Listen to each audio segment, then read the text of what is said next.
जैसे कि लोकसभा चुनाव की सरगर्मियां अब तेज हो गई हैं, सिर्फ 4 ही दिन रह गए हैं मतदान के।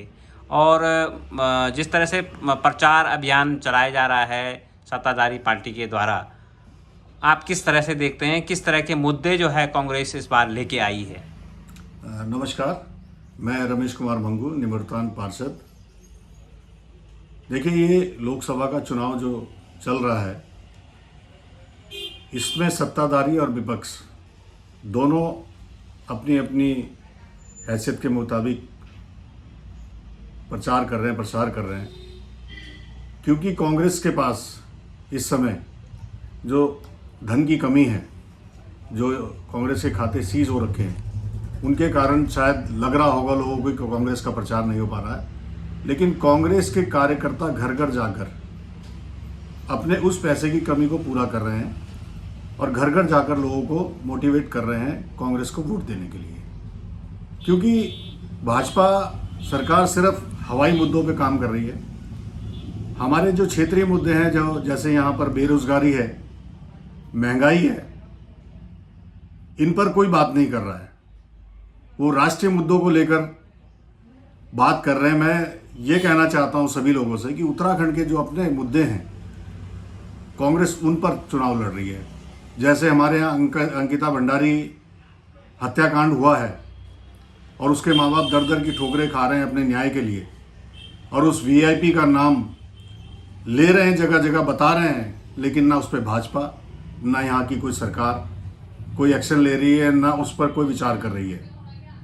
दूसरा भी आपने देखा होगा, 90 लाख रुपए की शराब एक यूपी के विधायक के गोदाम पर पकड़ी गई है। तो क्या भाजपा सरकार उत्तराखंड में जो हमारे युवा हैं, बेरोजगार हैं, उन लोगों को नशे की तरफ धकेलना चाहती है कि जिससे वो मुद्दा ना उठा पाए? नशे का बढ़ावा देने के लिए यूपी के लोग लाके यहां शराब स्टॉक कर रहे हैं, या ये किस सांसद के लिए आई थी चुनाव में बांटने के लिए? इन सब चीज का कोई खुलासा नहीं हो रहा है। अब हमारी तरफ से, कांग्रेस की तरफ से जो जनता को गारंटी दी जा रही है, वो गारंटी छाती ठोक के नहीं है, वो काम करके है। आपने देखा होगा, कर्नाटक में राहुल जी ने ये गारंटी शुरू करी थी। वहां पर जो गारंटी दी गई थी उसको पूरा किया गया है।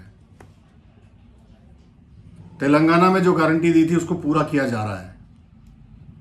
हिमाचल में जो गारंटी दी थी उसको पूरा किया जा रहा है। ये गारंटी शब्द भी जो भाजपा ने चुराया है वो राहुल जी का है। राहुल जी की गारंटी को देखते हुए छाती ठोक के कहा जा रहा है ये मोदी जी की गारंटी है। अगर उन्होंने गारंटी दी थी तो राजस्थान में कहा था 450 रुपये का सिलेंडर देंगे, वो क्यों नहीं अभी तक दिया जा रहा है? जबकि कांग्रेस ने जो कर्नाटक और तेलंगाना और हिमाचल में कहा था, उनको तुरंत लागू कर दिया गया जितनी गारंटी थी।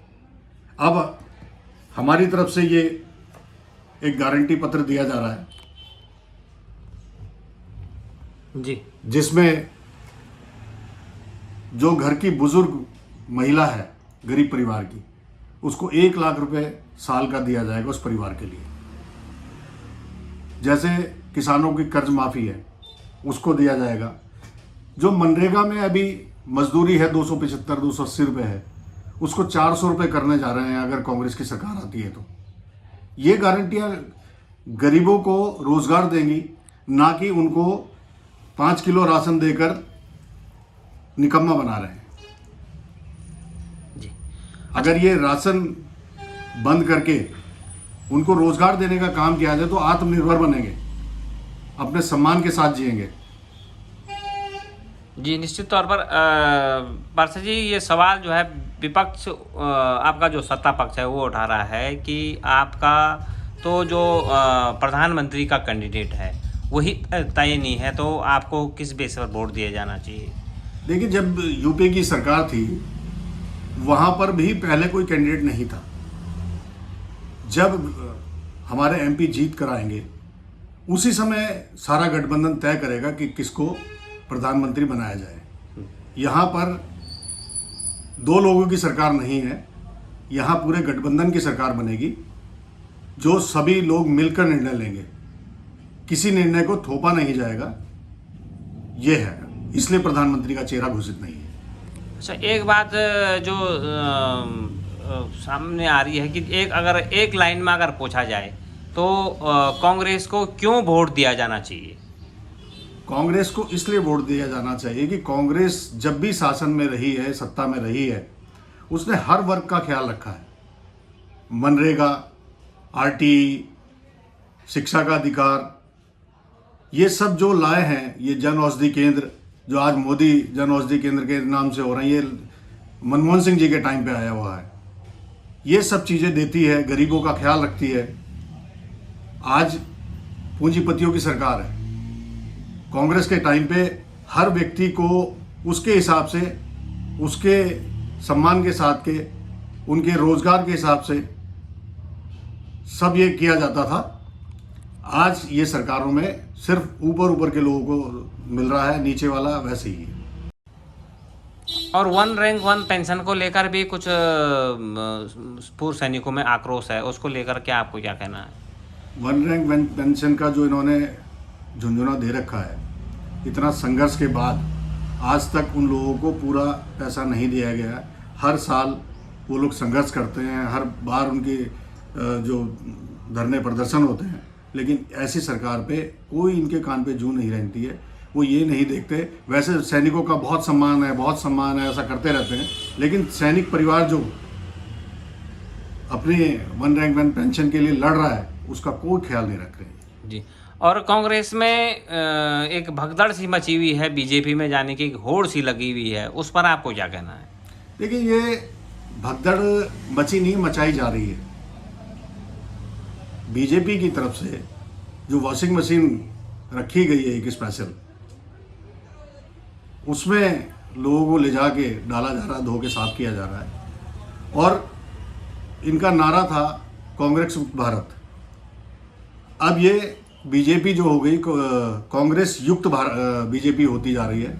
और एक समय ऐसा आएगा कि बीजेपी में सिर्फ कांग्रेस के लोग होंगे, बीजेपी वाले नहीं रहेंगे। और अंत में जो हमारे युवा साथी हैं, जो बेरोजगार हैं और जो महंगाई की मार को झेल रहे हैं, उनके लिए आपका क्या संदेश है? देखिए, मेरा यही संदेश है कि सारे युवा बेरोजगार एकजुट होकर कांग्रेस को वोट दें, अपने मत का सही उपयोग करें, जिससे कि ये सिर्फ धोखा देने वाली सरकार जाए और आपके हित वाली सरकार